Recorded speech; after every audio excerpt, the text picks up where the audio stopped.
Hello friends, আসসালামু আলাইকুম। সবাই কেমন আছেন আমার প্রিয় আপু এবং ভাইয়ারা? আশা করছি মহান আল্লাহ তাআলার অশেষ রহমতে আপনারা ভীষণ ভালো আছেন।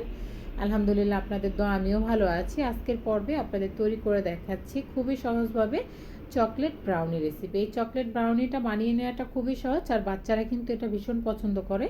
তো চলুন দেখি এটা কিভাবে বানিয়ে নিচ্ছি আর কতটা সহজে বানিয়ে নিচ্ছি।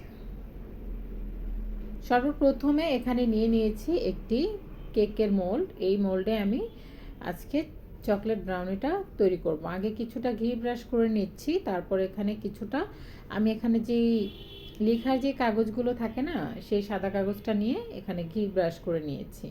আর এখানে প্রায় 200 গ্রামের মতো চকলেট নিয়ে নিয়েছি। এটাকে মেল্ট করে সাইডে রেখে দিব।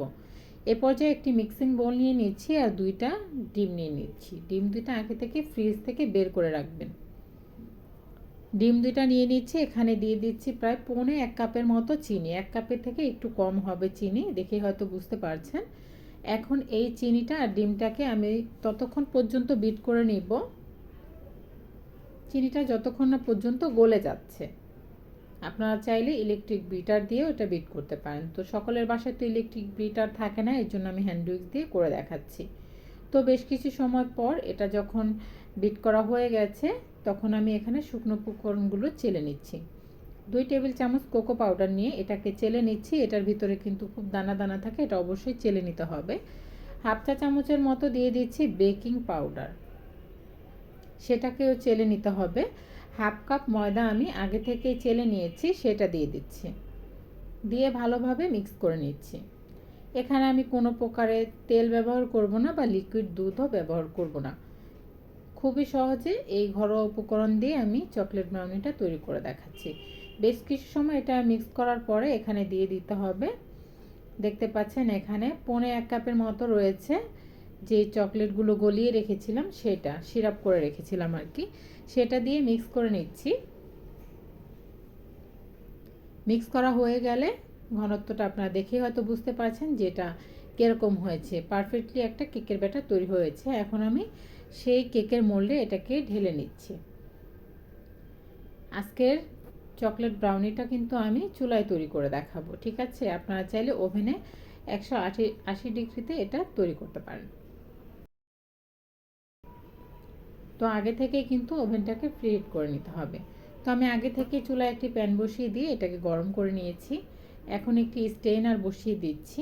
বসিয়ে দিয়ে এটাকে কেকের মোল্ডটাকে বসিয়ে দিয়ে আমি এটাকে প্রায় আধা ঘন্টার মতো বেক করে নিব।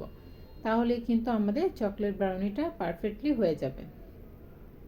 ঢাকটায় কোনো ছিদ্র থাকলে সেটা আপনারা কিছু দিয়ে বন্ধ করে দিবেন। এটাকে আমি আধা ঘন্টার মতো বেক করে নিয়েছি। এখন দেখে নিচ্ছি এটা পারফেক্টলি হয়েছে কিনা। তো কাঠিটা যেহেতু ক্লিন আসছে, তার মানে কেকটা হয়ে গেছে। এটাকে ঠান্ডা করে মোল্ড আউট করে নিচ্ছে। তো ঠান্ডা করার পর মোল্ড আউট করে নিয়েছি। এখন সাইডের যে আঁকাবাঁকা অংশগুলো রয়েছে সেটাকে কেটে ফেলে দিচ্ছি। তারপর এখানে কিছুটা চকলেট সিরাপ দিয়ে আমি এটাকে পরিবেশন করব। এটা খেতে ভীষণ মজার ছিল আর দেখতেও কিন্তু খুবই ইয়াম্মি। তো আশা করছি আপনারা বাড়িতে তৈরি করে বাচ্চাদেরকে খাওয়াতে পারেন। আশা করছি সহজ চকলেট ব্রাউনি রেসিপি আপনাদের কাছে ভালো লেগেছে। যদি ভালো লেগে যায় অবশ্যই একটি লাইক দিতে ভুলবেন না।